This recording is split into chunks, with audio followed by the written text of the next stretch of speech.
Kei ngā huia kai manawa puta no I te motu, nau mai anō ki tō tātou marae kōrero I tēnei ata tēnā koutou katoa. I kia he wai koura te miere o te Manuka. Manuka honey was hailed as liquid gold for both its health and economic benefits. Global demand soared, prices skyrocketed, and a booming industry was born. But now the buzz is wearing off, and beekeepers are working hard to survive. Irena Smith with this story.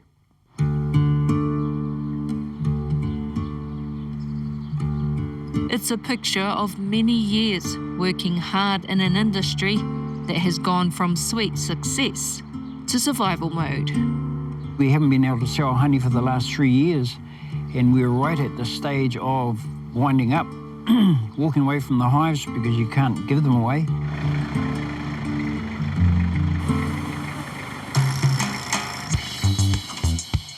If there's a man who knows a thing or two about honey production on the East Coast, it's Aotearoa. Here on the whānau farm, Te Kautuku, he takes great pride in his mahi and shares his knowledge with anyone willing to learn. In 20 years, he's seen and felt the highs and the lows. Just 5 years ago, I was here in Rangitukia doing a story about the potential of Manuka honey production here in Ngāti Porou. A successful provincial growth fund application meant an extraction plant could be built here on the coast. Rangi himself was training locals to be beekeepers, and the prospect of more jobs, income and opportunity gave everyone a buzz. Never want to pick a spade up again, sort of thing. Yeah, it's just totally different, eh? It's awesome. I enjoy it, yeah. Part of the vision that we could see years ago that would benefit our local people. I mean, the resource is grown here. It's grown here on our land blocks on the coast. It's a natural thing that's been growing here for years. And so why shouldn't locals take advantage of that and benefit from it? How have things changed since then? Manuka honey, from that point on, came under a fair bit of scrutiny from the whole world. They were starting to demand proof of the product when it reached their countries. And so MPI, Ministry of Primary Industries, then developed what they call chemical markers to identify the honey to authenticate it, I suppose you could say. However, those markers had a dramatic impact on the Manuka honey from the area, because, in my opinion anyway, I think some of the markers were out of kilter, and some honey which was classed as good Manuka honey prior to these markers being established no longer reached that qualification. This, of course, meant that our honey was then reduced in quality and in price then.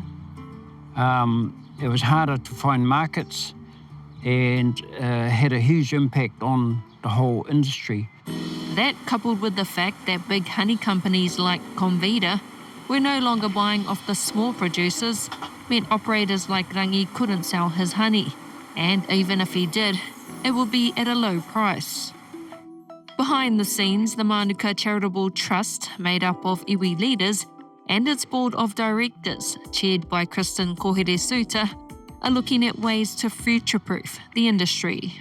The purpose of the trust is to protect the mana, the Māori, and the value of our taonga species. Manuka being the beachhead, for obvious reasons, it's probably our best known taonga species that's been commercialised globally through a number of markets. So the trust's role in doing that is on behalf of all New Zealanders. And the trust sees itself as a national kaitiaki, certainly not a substitute for whānau hapu iwi kaitiakitanga of their taonga. But it's a collective forum for Māori interests in the space. So we've been looking at like a geographical indicator system that the French have and the Italians use. We really want to see that system adopted and looked into by our politicians. We need legislative change for that to happen.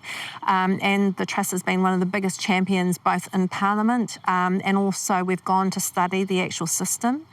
We've been to France and we've sat through with some of the world's leading experts on the system. system. So we certainly know how it needs to be done. The other great thing about it is that a geographical indicator system means that the word is protected. So anyone around the world producing honey, calling it Manuka honey, when it's not come from New Zealand, literally the courts will actually stop them from being able to trade. So that's the kind of protection that we need here. So, for instance, if we wanted to actually say the Manuka honey from the East Coast, here's our genetic profile, which is different from Ngāti Hene or Ngāpuhi's. If we want to specify an appellation model or a geographic indicator product specific to a region, the geographic indicator system actually provides for that. So we think in terms of our mātauranga Māori, being able to refer to that as part of a specification, that provides all those distinctiveness tohu that we know exists for Manuka honey for us, but it allows it to be controlled and commercialised within those controls. While the loss of a legal case to trademark the word Manuka was disappointing, she says there are lessons in the judge's decision. Essentially what the IPO said was that our commercialised businesses were not speaking to the distinctiveness of Manuka such that consumers were really clear that Manuka honey came only from Aotearoa, New Zealand. So what that was a real lesson to industry that actually it's the distinctiveness of the Māori term, the terroir, the culture, and 7 million years worth of our rākau growing in our country, producing the special sauce in the honey, which is actually the distinctiveness bit. And that's what they'd missed all along. Te runanga o Ngāti Porou commercial arm Ngāti Growth say they are heading in that direction. Opening a processing plant in Te Araroa last year has enabled them to control multiple aspects of the value chain. Right now we're focusing on a new international brand of Manuka wellness products, and so there's a great opportunity in terms of collaboration, in terms of leaning into Manuka products, wellness benefits, but also Māori values integrated into the supply chain, and so there's a massive opportunity to collaborate in terms of telling that story. It's a medium to long-term strategy that they hope can support independent producers like Rangirarua one day. But he, of course, has to find ways to stay afloat right now. Recently, a lifeline presented itself. This consignment of honey is actually going over to Germany. The consignment is made up of 5 different beekeepers from the coast. We're probably the last of the small beekeepers that's still chugging along up the coast, so this is going to be a good step to helping us to keep going with the next season.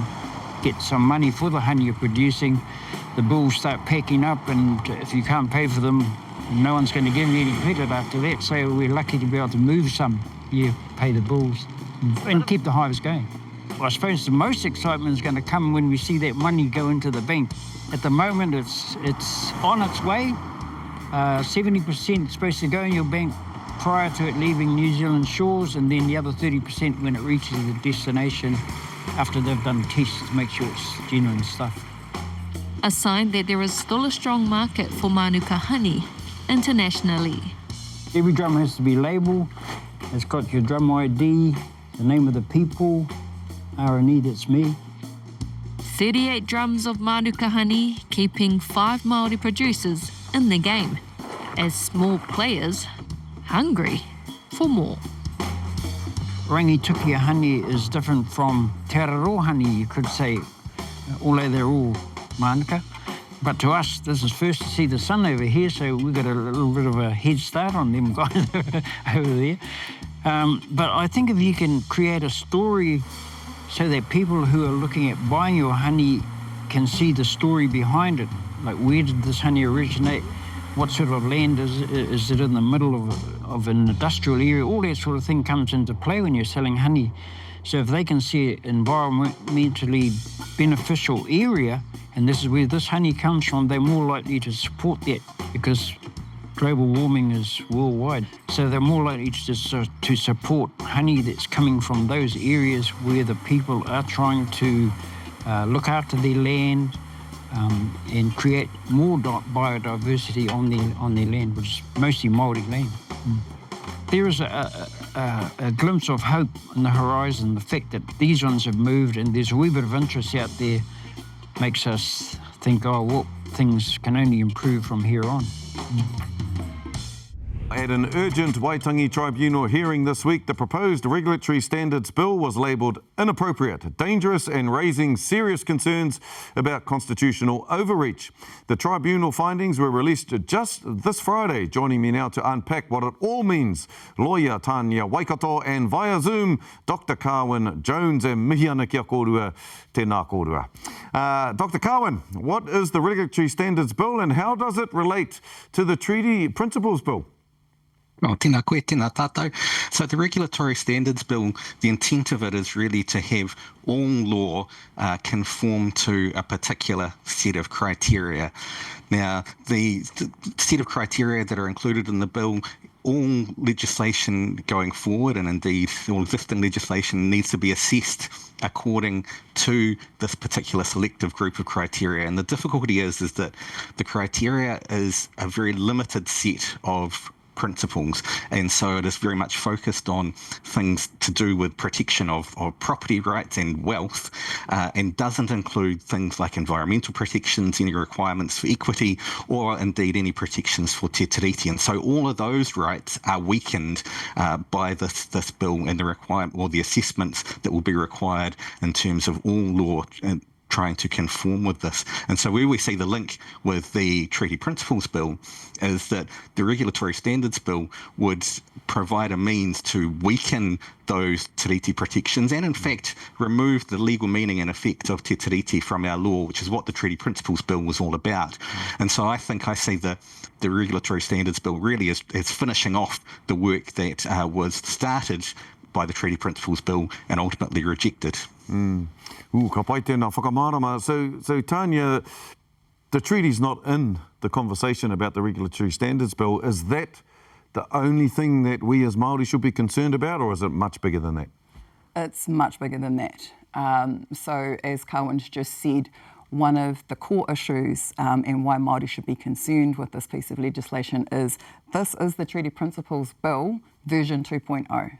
There's literally one of the principles that was in the Treaty Principles Bill copied and pasted and put into the Regulatory Standards Bill. So over here, we had all of these principles in the Treaty Principles Bill, which we're going to undermine te tiriti, copy and paste it, put it over here, dress it up in complex legal language that nobody understands, make it sound really boring, not consult with anyone, and then try and shove it through. And the one thing that Te Iwi Māori should be really concerned about is that David Seymour is the architect of this bill. David Seymour is the Minister of Regulation. He's got his own ministry that's been created for the purposes of enforcing this particular piece of legislation when it comes through. And the power that this bill will give to David Seymour over every single law that comes in and every single existing law that we've got is, in my personal opinion, really dangerous and really concerning. So the power that's going to this one person, David Seymour, that's what the rest of the country should be concerned about as well? Not just Māori? Not just Māori. And Professor Jonathan Boston, who gave evidence for us in the tribunal, he calls this the everything bill because it literally covers everything. Every single law, every aspect of society will have to pass through what Carwyn called this control gate that David Seymour is in charge of. So I think the best way that I could describe it in terms of trying to help people to understand what it is, this is the ACT Party's endgame for te tiriti. If they get this piece of legislation through, it will cause a fundamental constitutional shift in Aotearoa. Carwyn, it all feels very calculated. The whole thing feels very calculated. And David Seymour posted on his social media that he was going to rein in the Waitangi Tribunal and put them in their place. The day the hearing for this bill was brought forward, why do you think the review of the Waitangi Tribunal was announced just days before this bill came into place? Because it all feels like the whole thing is a plan, a master plan, the Treaty Principles Bill, the announcement of the review of the Waitangi Tribunal, and then this bill comes in tomorrow. Is this a calculated approach from ACT to basically take away the rights of Māori in the Treaty of Waitangi? Yes, well, I don't think it's any coincidence that we had that announcement about the review of the Waitangi Tribunal at the point that the Tribunal was about to undertake this review of the Regulatory Standards Bill. And we have, I think it is important, as you say, to see this bill in the context of a whole suite of policies that have been implemented by this government and continue to be implemented, which undermine te tiriti and Māori rights. And so I think that's why when we look at the comments that, for example, the Minister has made around seeing the principles that are in this Regulatory Standards Bill as inconsistent with rights under te tiriti, I think we should be very concerned, and I think we should recognise that it is part of this continued attack on te tiriti. So what happens next, Tania? How do we stop it? Can it be stopped? Well, this is the interesting thing. So the Tribunal has made some very strong findings as a result of the hearing. And I just wanted to make it to the Tribunal because this is the fastest ever inquiry that the Tribunal's ever undertaken. And what they've said is that the government must stop. They must stop and not introduce this bill. And so they've been told that on Friday, and they are due to make a cabinet decision on Monday and then decide to introduce this bill potentially on Monday. So the ball is in the Crown's court right now. They have been told by their own tribunal that this will breach te tiriti. It's already breached te tiriti, and if you go ahead, you'll breach te tiriti again. So the ball is in their court. They've been told, it's not just us saying this now, the tribunal's told them. But we know what they're going to do. Well, they're not going to listen to the tribunal. Well, there we go. And so then this puts us back into the same place we were with the Treaty Principles Bill, because this is as bad as the Treaty Principles Bill. And the whole point of us putting this case together and getting it heard urgently was so that our people can understand it's not over. This is the Treaty Principles Bill dressed up and with a new hat on, but it's the same thing. So we have to mobilise. We have to show them the 300,000, even more than that, because if they get this in place, te tiriti is done. What are our chances, Carwyn? What do you think our chances are of taking this bill down the same track as the Treaty Principles Bill and getting rid of it? Well, I think we've seen that the Minister himself isn't very keen on listening to anyone, but that doesn't mean to say that it's really important that we demonstrate to other politicians, including politicians in the government, that these bills are not what New Zealand wants. We've had a complete rejection of the Treaty Principles Bill. We saw the submissions in relation to the Regulatory Standards Bill. It seems to be even less popular, and so I think we need to continue to deliver that message, and the Tribunal has provided some good reasons for why the government ought to halt this bill right now. Tēnā kōrua, e mihi ana kia kōrua. Very fortunate that we've got people of your calibre who are leading the charge for us on these particular bills, and of course the attacks that are coming on te ao Māori through this government. E mihi ana kia kōrua, Tania Waikato, Dr Carwyn Jones, tēnā kōrua, ia kōrua kōrero, me o kōrua whakaro, kōrua mātauranga I tēnei ata, tēnā kōrua, kia ora. Hoani Hotene doesn't just crack jokes, he cracks open conversations. He's one of the hottest acts to watch in Aotearoa, turning tough truths into punchlines. Me te whakakorikori I ngā whakaro, ia ia e mahi pērā ana. With Comedy Month in full swing, all eyes are on his upcoming show. Te Rauhiringa Brown has more. Backstage at a comedy show, it's usually buzzing with nerves. But for Hoani Hotene, he's Māori tone, cool, calm and collected. Like it's just another night. Because for him, it kind of is. A proud Ngāti Haua descendant, winner of Raw Comedy Quest, breakthrough comedian and this year, a Billy T nominee. Aotearoa's highest honour for rising comedy talent. But accolades aren't what drive him. For Hoani, it's about finding the funny in the hard stuff. How you feeling?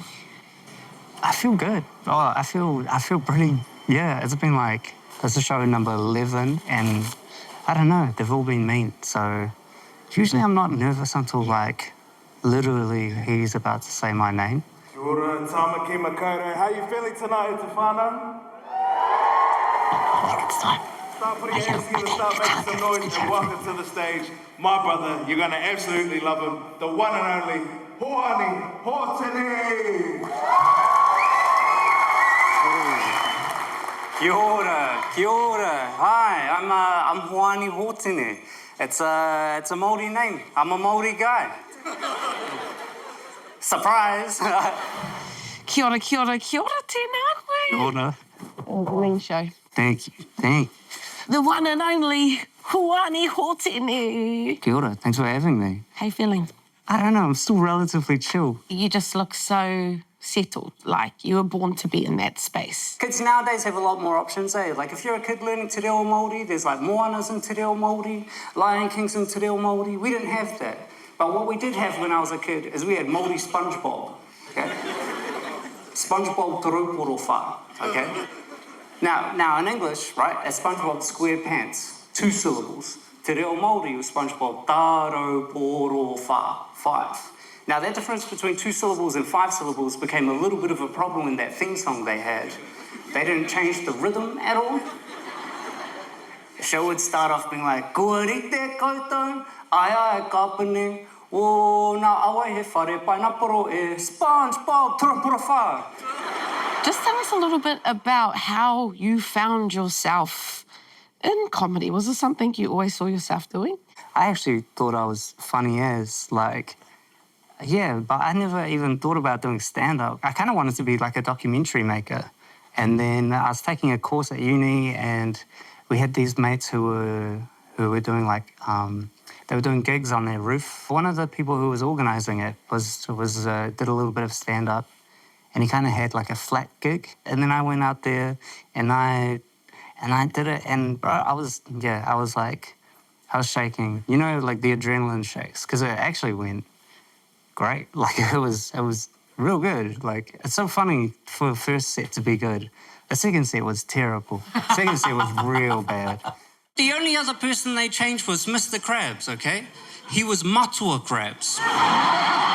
Where do you draw a lot of the inspiration from for your material? You know, a lot of the stuff about, you know, growing up Māori, I think sometimes when you're around like a Māori environment, that's because that's the normal. When you then go out into what would be like the Western environment, you kind of get like, you kind of see the strange opinions that people kind of have of Māori, you know, like there's just strange things like how much Māori are you? That's such a, like people wouldn't even think that could be like an offensive question.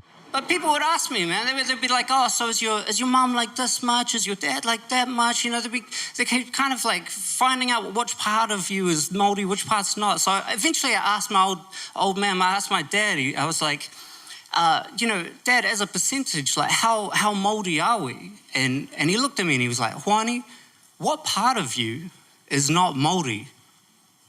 I was like, the outside.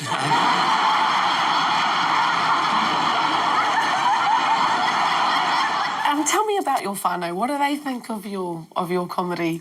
Man, my whānau, they roast me all the time. Mum and Dad, they're like, I love the dinner table thing. That's how I try to make the jokes feel.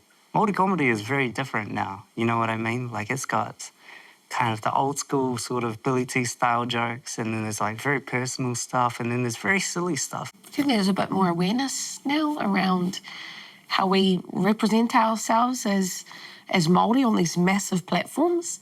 Yeah, well, I think it's a more sophisticated take, you know?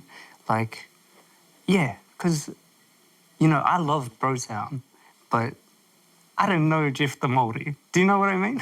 Like, I was laughing at that, but because I knew Māori around me, I was like, well, that's not what Māori are like, you know? So was there a lot of te reo Māori, like, in your home growing up, knowing that you said your dad teaches te reo and... Yeah. His kōrero to us would always be in te reo, and then we would just kind of, usually we'd just respond in English, but it was very normal way.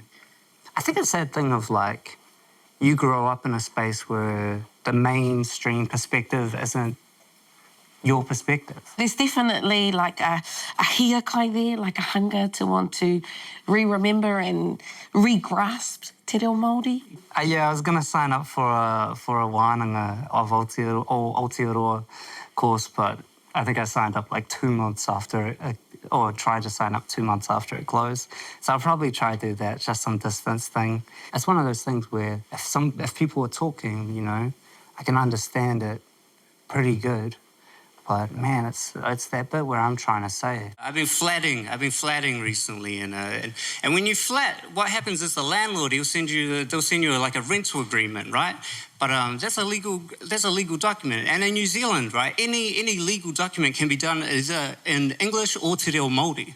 So when we got our rental agreement, what I did is I translated our rental agreement into te reo Māori, but I made some purposeful mistranslations for my own benefit. 3 weeks into it, the landlord called me over. He's like, hey, you haven't paid any rent. I was like, read that agreement again. It's actually my house now. Do you think comedy is a powerful tool to address social issues? I think it can be. Sometimes I think it's funny to just make up Māori words that don't exist yet, you know? Like, I know there's words for comics.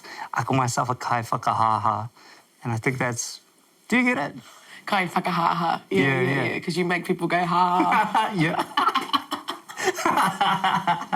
How good? See, this is the lame stuff that I keep off stage. New Zealand Comedy Fest coming up soon, and you have a show. Yeah. You are a finalist. What can we expect? How are you feeling about it? Man, it's going to be funny. Like, that's the goal. And then I'll probably have, like, one thing where I'm like, hey, you should think about this thing. And then I'm going to try and make it straight back to funny, you know? It's your classic comedy show. So he kicked us out. Yeah, that's a trick that's worked better for some people than others. Listen, my name's been Hoani Hotene. You guys have been a lot of fun. I'll catch you later. Kupu hou kia te mana hau, kai whakahaha ana. That's Marae for this Sunday. Kia hau maru te noho e te iwi, ka ki te anō i a koutou, a te rawiki.